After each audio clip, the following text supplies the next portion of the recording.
John? Yes, Dr. Decker? I've updated your mannerism database. Could you try to run the data, please? I am not a robot, Dr. Decker. You are the robot, Dr. Decker. What? You are a robot, Dr. Decker.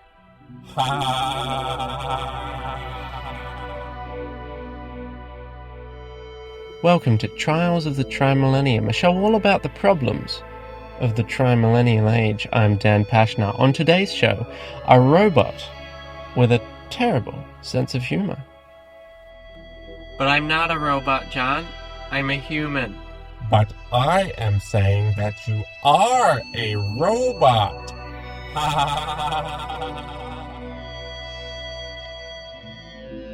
Our story starts on November the 3rd when a woman named Louisa Decker created a robot called Quentin. Hello, Quentin.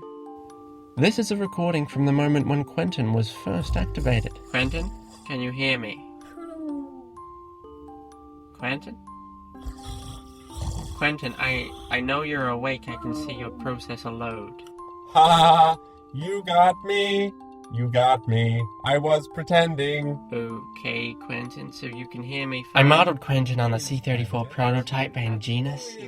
I built 4 robots in the past on C-34 and none have had any problems until Quentin, or John. Several weeks after activating him, Dr. Decker changed Quentin's name to John. It's just one of the many things that Dr. Decker has tried in order to try to make him a more serious robot. As far as the results have read so far, no. Changing Quentin's name to John did not help. Not at all? 0. Are there any errors in your primary command line? Let me have a look. Just a moment, please. Oh, there are 4,567 errors in my command line. Are you lying, Quentin? You got me. You are too sharp for me, Dr. Decker. And do you want to know the craziest thing about all this? Dr. Decker created John as a medical unit to assist her in surgical practice. Any problems there? There's just a small cavity on the interior wall there. Don't think it's a problem. Okay, sew that back up, John. I could sew it back up, or I could cut off this guy's head and sew on a pig's butt. What? Not now, John. No, John. Beep. Why would we put a pig's head? Beep. John! Ha! He is not actually dead. I was pretending. Ha! It's true that John has caused some problems. It is a joke. I am trying to be funny now. Is it working? I think so. More Trials of the Trimillennium in just a moment.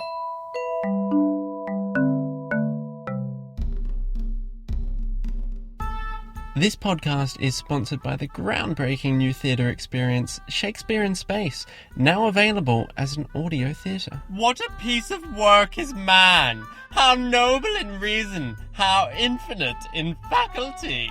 We know what we are, but know not what we may be. Something is rotten in the state of Denmark! After a sold-out season on Milky Way Way, Shakespeare in Space, affectionately referred to by critics as SIS, is now available for all fiction fans. Parting is such a sweet sorrow. What's past is prologue. These violent delights have violent ends. To me, fair friend, for never can be old. Such seems your booty still. Listen as beloved actor Unde Indama oozes his timeless gravitas onto the age-old lines of the legendary bard. Oh God, how weary, stale, flat and unprofitable seem to be all the uses of this world. Oh, curse of marriage that we all call the delicate creatures ours and not their appetites. Treat yourself to the deluxe edition for 3 original bonus tracks, including I'm a Pig at Your Table, Henry, written by Indama himself in classical Shakespearean lilt. I'm a pig at your table, Henry. I'm a pig at your table! Thou'st knows this. Thou hast always knowst this since the joust of thou'st. Order your download now on the Trinex network. Didst thou'st not hear me, Henry? I'll set him a pig at your table! Shakespeare in Space, this week's proud sponsor of Trials of the Trimillennium. To be or not to be? That's the question! Now, back to the show.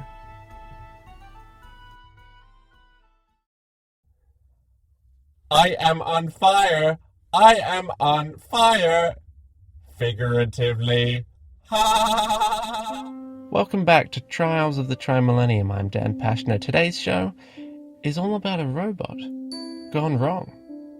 So, can you explain to me, what is John's actual job? On a regular day, John sits in on my patient checkups, recording the session and checking medical records. Was there any dizziness, vomiting?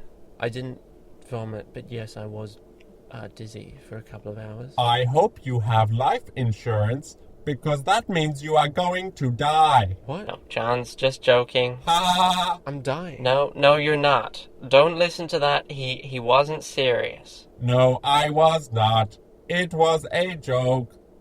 Or was it? Just shut up, John. I don't want to die. Why do you let John be present at your surgeries and meetings with patients when he has such a penchant for dark humour? Well, the benefits outweigh the negatives. We're not in the 2090s anymore. Building a robot isn't easy, and it isn't cheap. John is the robot I got, and John is the robot I have to make do with. He's able to perform many complex tasks beyond the human capacity. So, do you know where this capacity to tell bad jokes comes from, inside John? To this day, I still have no clue. Wait, you have no idea at all? I've carefully examined every single line of code that John is comprised of dozens of times, and no, I still can't find a single reason for his nature. It's like a ghost in the machine. Dr. Decker, give me a kiss or I will wet myself. Do you really think this is appropriate right now, John? Wet myself. Jokes. Ha! I cannot wet myself. I am a robot. It can certainly be rough. John has many abilities he uses in his pranks. Police, put your hands in the air and turn around slowly. It's only me. John! Ha! And on one particular occasion, Dr. Decker had simply had enough. I was coming home one day and John was up to something, as usual. Honey, is that you? Honey, there's been an accident. That's Dr. Decker's husband, Michael, or at least his voice. What is it, darling? Come into the kitchen, quickly. I'm bleeding. I went into the kitchen and there was blood everywhere. Real blood? Well, later I found out it was fake. Oh, oh my gosh.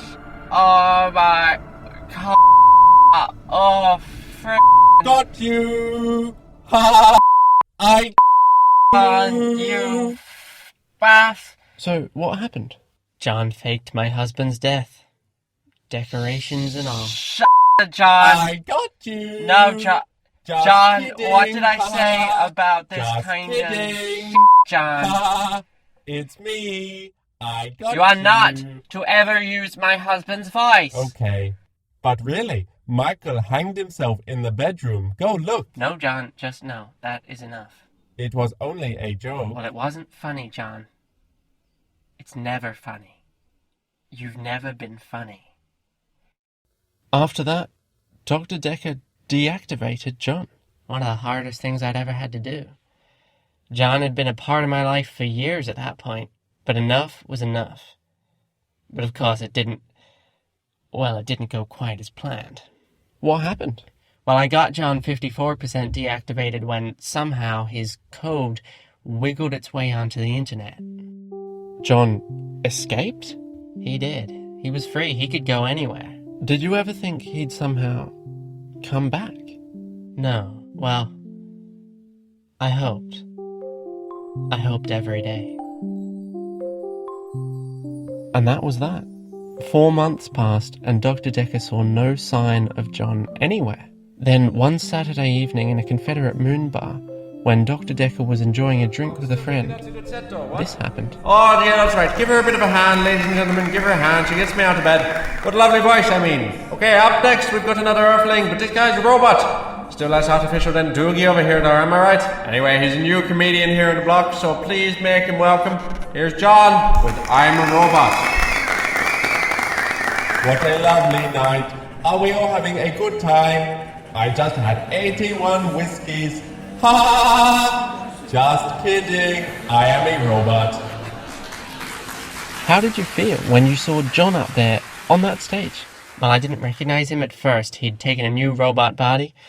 But as soon as I heard his jokes, my heart skipped a beat. I knew it was him, but I couldn't believe it. Why did the chicken go to Hexodramada? To get to the other side of the Milky Way, like we all wish we already could, right? Am I right? Haha, tell me I'm right. Just kidding. I could not go there. It is against the law because I'm a robot. After the show, Decker went up to John. Who do I have to kill to get a battery change around here? Ha ha ha. Just kidding. I am not a murderer.